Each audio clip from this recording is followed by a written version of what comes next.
Assalamualaikum warahmatullahi wabarakatuh. Alhamdulillahirrahmanirrahim. Wassalatu wassalamu ala asrafil anbiya wal mursalin wa ala alihi wa ashabihi ajma'in. Amma ba'. Kita akan lanjutkan pada pertemuan ini pada bagian akhir ya dari keseluruhan materi di metodologi penelitian manajemen dakwah. Kita akan masuk pada analisis data. Jadi setelah instrumen dibuat, instrumennya kemudian digunakan untuk mengumpulkan data, maka data yang didapatkan itu yang sudah divalidasi bahwa datanya benar sesuai dengan kondisi real di lapangan, maka data tersebut kemudian dianalisis. Nah, dalam proses analisis itu sebenarnya kita melakukan apa yang disebut sebagai sintesis atau sintesa. Di situ akan bercampur antara teori, data, serta unit analisis. Nah, dari situ nanti kemudian menghasilkan apa yang disebut sebagai kesimpulan. Kesimpulan sendiri merupakan jawaban dari rumusan masalah yang ditetapkan di awal. Jadi memang tahap ini cukup krusial untuk menentukan apakah hasil penelitian ini mampu menjawab rumusan masalah secara baik dan benar, tergantung proses analisis yang dilakukan terhadap data yang didapatkan di lapangan.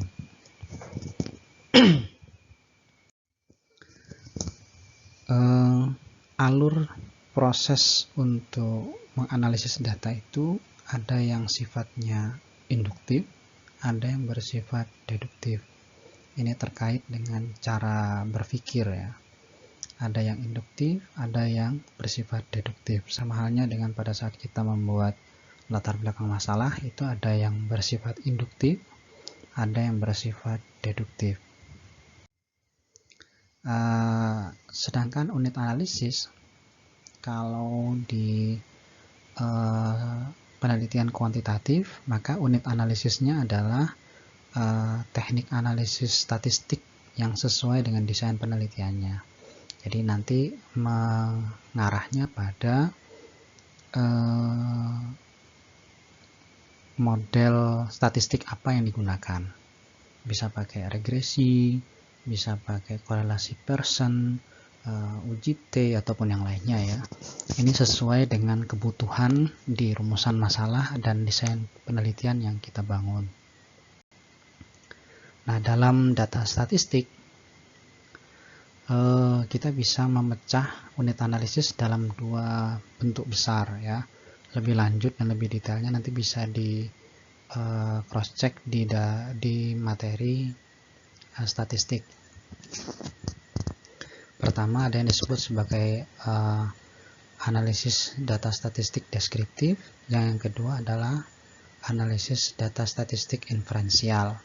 Inferensial sendiri nanti dipecah lagi menjadi parametrik dan non parametrik. Kita akan mulai dari yang deskriptif. Analisis deskriptif ini biasanya tidak dilakukan untuk tujuan membuat simpulan yang sifatnya generalisasi pada populasi. Jadi biasanya analisis deskriptif ini hanya menggambarkan kondisi real subjek yang diteliti.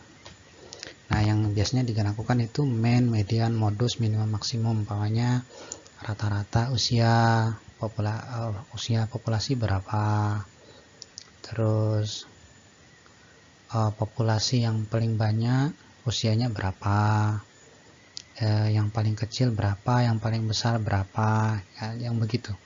Jadi mean, median, modus, minimum, maksimum itu teknik analisis deskriptif yang umum dilakukan, biasanya disampaikan di awal analisis. Itu untuk menggambarkan kondisi setting populasi di mana kita melakukan penelitian. Sedangkan yang inferensial ini biasanya analisis yang dilakukan pada sampel atau sebagian atau keseluruhan yang nantinya hasil kesimpulannya itu akan diberlakukan bagi populasi. Jadi umpamanya kita punya populasi 1000, lalu kita teliti 100. Kalau kita menggunakan statistik inferensial, maka hasil penelitian terhadap 100 itu akan berlaku pada 1000 orang. Jadi kita meneliti sedikit, nanti kesimpulannya akan berlaku bagi keseluruhan populasi tersebut. Nah, penggunaan parametrik dan non-parametrik itu biasanya karena terkait dengan jenis data yang dikumpulkan.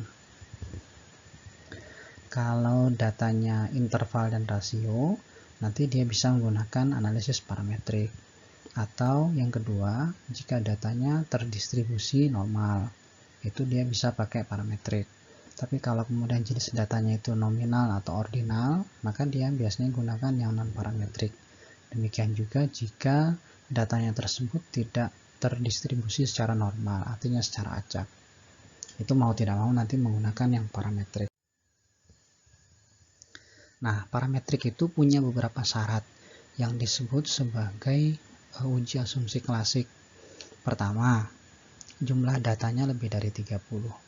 Kalau kurang dari itu biasanya tidak bisa menggunakan uji parametrik. Yang kedua, datanya terdistribusi normal.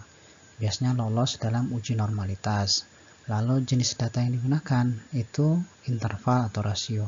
Jika salah satu dari prasyarat ini tidak terpenuhi, maka biasanya penggunaan parametrik tidak bisa digunakan. Nah, jenis-jenis analisis parametrik itu satu, pokoknya ada uji T, korelasi product moment, korelasi ganda, korelasi parsial, ada ANOVA, baik itu one way atau two way, lalu kemudian ada juga regresi, baik yang sederhana maupun yang berganda. Sedangkan yang non-parametrik itu terjadi kalau umpamanya data kita sedikit, kurang dari 30. Maka mau tidak mau menggunakan non-parametrik. Atau datanya itu tidak terdistribusi normal. Jadi ada residual di dalamnya. Atau karena jenis datanya itu nominal atau ordinal. Jika salah satunya terjadi, maka mau tidak mau kita gunakan analisis non-parametrik. Nah, jenis-jenisnya juga banyak. Untuk alternatif uji T, umpamanya itu ada binominal test. Kalau uji T-nya berpasangan, pakai Will-Jackson. Kalau uji T independen, umpamanya ada Mann-Whitney. Kalau one way ANOVA bisa menggunakan Kruskal-Walsh. Kalau two way ANOVA bisa pakai Friedman.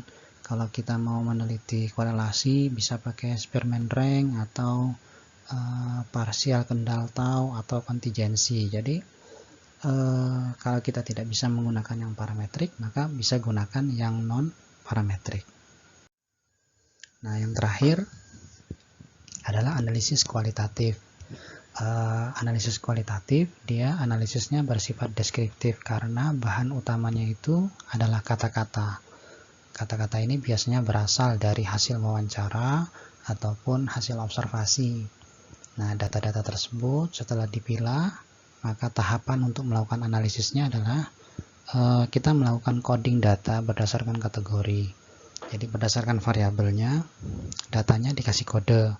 Ini variabel A, variabel B, variabel C, dan seterusnya.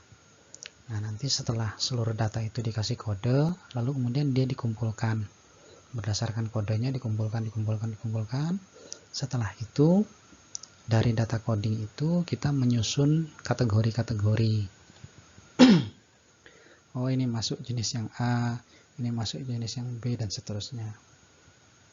Setelah itu nanti kategori-kategori tersebut baru kemudian dirajut dan dideskripsikan dalam bentuk narasi. Dan yang terakhir adalah bagaimana kita menghubungkan narasi yang sudah kita bangun itu dengan teori yang sudah kita bangun di bab 2. Sehingga nanti ada semacam diskusi antara data dengan teori. Nah, di akhir bagian itu kemudian peneliti bisa membuat simpulan berdasarkan analisisnya sendiri. Demikian yang bisa saya sampaikan mengenai analisis data pada kesempatan kali ini. Mudah-mudahan bermanfaat dan semoga ini bisa menjadi sesuatu yang memacu dan memicu teman-teman untuk belajar lebih baik mengenai metodologi penelitian manajemen dakwah. Billahi taufiq wal hidayah. Assalamualaikum warahmatullahi wabarakatuh.